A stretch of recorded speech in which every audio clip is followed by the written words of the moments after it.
Assalamualaikum warahmatullahi wabarakatuh. Saya Elin Nur Aida dari jurusan Bahasa dan Sastra Arab semester 6 kelas B.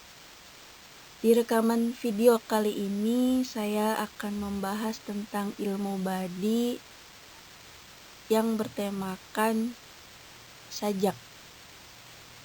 Baik, kita langsung saja.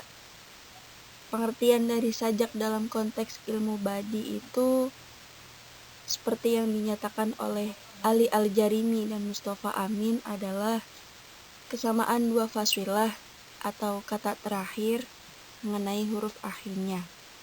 Dan yang paling baik adalah yang sama paragrafnya.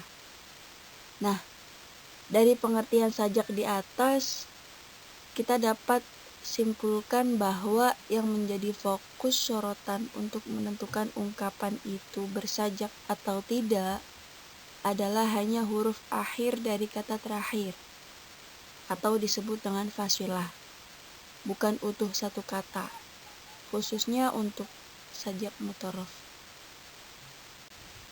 Contohnya adalah Allahumma a'ti munfiqun khalafan wa a'ti mumsikan talafan, yang artinya, ya Allah, berilah pengganti kepada orang yang berinfak dan berilah kerusakan kepada orang yang tidak mau berinfak.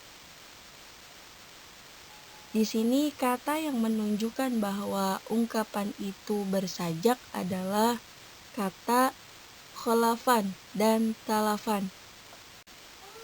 Menurut Ahmad Al-Hashimi menjelaskan bahwa sajak terbagi menjadi 3 macam, yaitu yang pertama di sini ada al-mutorof. Al-mutorof adalah sajak yang dua akhir kata pada sajak itu berbeda dalam wazannya, tetapi sama dalam huruf akhirnya. Contohnya seperti firman Allah Subhanahu wa Ta'ala, Quran surat 108 Al-Kautsar ayat 1-3. Inna a'tainakal kautsar fasholli lirabbika wanhar inna syani'aka huwal abtar, yang artinya sesungguhnya kami telah memberikan nikmat yang banyak kepadamu, maka lakukanlah sholat dan berkorbanlah karena Tuhanmu. Sesungguhnya orang-orang yang membenci kamu dialah yang terputus.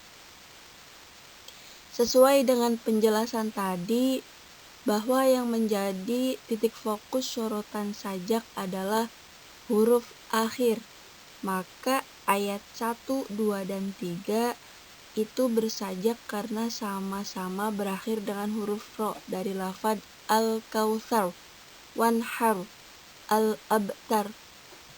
Nah, sajak ini disebut dengan sajak mutorof karena posisinya masing-masing ada di ujung fasilah atau kata terakhir.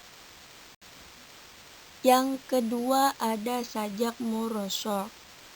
Sajak murosho adalah maka nafihi al-fadho ihda fiqrotaini kullaha au aksaroha mislama yuqabiluha minal fiqrotil ukhro wazina wa taqfitan, yang artinya sajak murosho adalah sajak yang seluruh atau sebagian besar lafad-lafad dari salah satu rangkaiannya semisal bandingannya dari rangkaian yang lainnya dalam wazan dan qafiyahnya.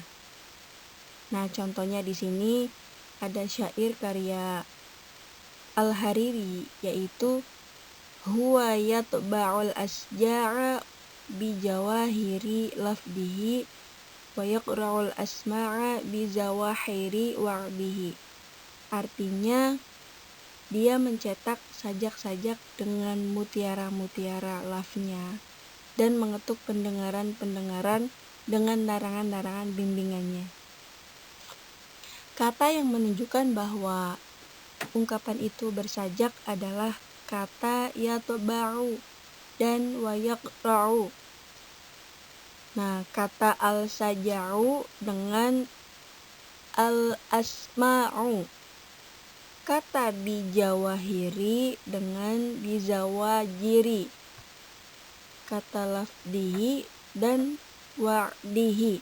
Nah, sajak itu dinamakan sajak murosok karena sajak itu seluruh rangkaian lafnya, semisal bandingannya dalam rangkaian laf yang lain, baik dalam wazan maupun akhirnya. Dan yang ketiga ada sajak al-mutawazi, yaitu huwa ma kana ittafaqo fihi fil kalimataini al-akhirataini. Sajak yang persesuaiannya hanya pada dua kata akhir saja.